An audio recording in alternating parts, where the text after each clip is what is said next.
आज का दिन भारत के लिए सिर्फ एक गणतंत्र दिवस नहीं है।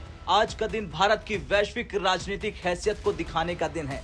आज जब गणतंत्र दिवस परेड में प्रधानमंत्री नरेंद्र मोदी ने यूरोपीय संघ के शीर्ष नेतृत्व के सामने भारत के स्वदेशी हथियारों, मिसाइल सिस्टम, तोप खाने और रक्षा तकनीक का प्रदर्शन किया, तो ये सिर्फ एक परेड नहीं थी, ये एक रणनीतिक संदेश था। ये संदेश था कि भारत अब सिर्फ हथियार खरीदने वाला देश नहीं है, भारत अब हथियार बनाने वाला, तकनीक विकसित करने वाला और भरोसेमंद रक्षा साझेदार बन चुका है।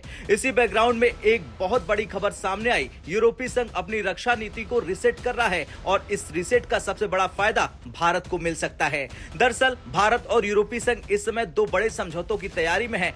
पहला, भारत यूरोपीय संघ मुक्त व्यापार समझौता, दूसरा सुरक्षा और रक्षा रणनीति साझेदारी। इस एफटीए को मदर ऑफ ऑल डील्स कहा जा रहा है और रक्षा समझौता इसका सबसे महत्वपूर्ण हिस्सा बनने जा रहा है। यह शिखर सम्मेलन ऐसे समय हो रहा है जब भारत अपना 77वां गणतंत्र दिवस मना रहा है। पिछले कई दशकों में भारत यूरोपीय संघ संबंधों में इतना बड़ा मौका कभी नहीं आया। पहली बार यूरोपीय संघ किसी देश के लिए अपनी रक्षा रणनीति में बदलाव कर रहा है और वो देश है भारत।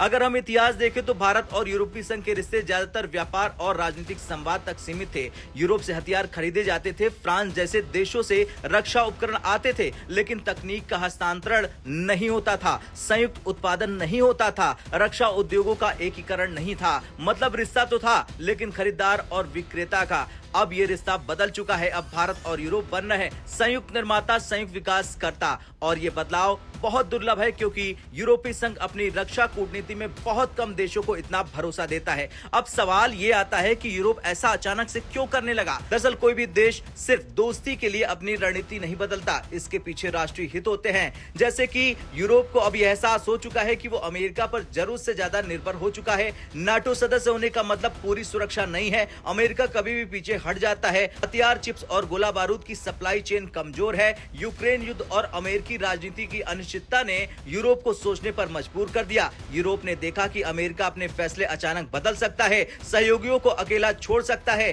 चीन और रूस का बढ़ता सामरिक गठजोड़ यूरोप के लिए खतरे की घंटी है। इसलिए यूरोप अब नए भरोसेमंद रक्षा साझेदार को ढूंढ रहा है। भारत यहां पूरी तरह से फिट बैठता है। मजबूत औद्योगिक क्षमता, HAL, BEL, BDL जैसे बड़े सार्वजनिक उपक्रम है भारत के पास। तेजी से बढ़ता निजी रक्षा उद्योग है भारत के पास। बढ़ते रक्षा निर्यात और उत्पादन का अनुभव है भारत के पास। सबसे अहम बात, भारत पर कोई अंतर्राष्ट्रीय प्रतिबंध नहीं है। भारत चीन के साथ सैन्य गठबंधन में नहीं है। भारत एक स्थिर लोकतांत्रिक देश है। यूरोप के लिए लोकतंत्र और भरोसा रक्षा साझेदारी में सबसे जरूरी शर्त है। यूरोप अब हिंद प्रशांत क्षेत्र में नौवहन की स्वतंत्रता चाहता है, समुद्री मार्गों की सुरक्षा चाहता है, चीन के प्रभाव को संतुलित करना चाहता है और इसमें भारत भौगोलिक और रणनीतिक रूप से केंद्रीय भूमिका निभाता है। एफटीए और रक्षा समझौते आपस में गहराई से जुड़े हुए हैं। एफटीए से टैरिफ कम होते हैं, मानक एक समान होते हैं, बौद्धिक संपदा सुरक्षित होती है, निवेश बढ़ता है। रक्षा उत्पादन सीमा पार सप्लाई चेन पर निर्भर करता है, इसलिए बिना एफटीए के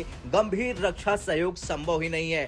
अब हथियार, तकनीक और भरोसा का असली अर्थ क्या है ये समझ लीजिए। सबसे पहले बात हथियार की, तो यूरोप में गोला बारूद की कमी है, भारत संयुक्त उत्पादन से इसे पूरा कर सकता है। दूसरा है तकनीक, यूरोप अब भारत के साथ AI, साइबर सुरक्षा और अंतरिक्ष तकनीक साझा करने के लिए तैयार है। तीसरा है भरोसा, रक्षा सहयोग दीर्घकालिक होता है। यूरोप भारत को एक नियमों का पालन करने वाला, भरोसेमंद और स्वायत्त साझेदार मानता है। यूरोप के लिए अमेरिका पर निर्भरता कम होगी, नई रणनीतिक स्वतंत्रता मिलेगी और भारत के लिए रक्षा क्षेत्र में आत्मनिर्भरता और बढ़ जाएगी। वैश्विक सुरक्षा प्रदाता की भूमिका में भारत आ जाएगा और दुनिया के लिए बहुध्रुवी विश्व व्यवस्था मजबूत हो जाएगी। चीन के प्रभुत्व का संतुलन हो जाएगा और अमेरिका की दादागिरी खत्म हो जाएगी। खैर, गणतंत्र दिवस पर प्रधानमंत्री मोदी द्वारा यूरोपीय संघ को दिखाए गए भारतीय हथियार सिर्फ प्रदर्शन नहीं थे। यूरोप का रक्षा रिसेट भारत का ऐतिहासिक अवसर है। अब आपका क्या कुछ कहना है? क्या भारत इस चीज को भुना पाएगा? हाँ या ना में कमेंट कर जरूर बताएं।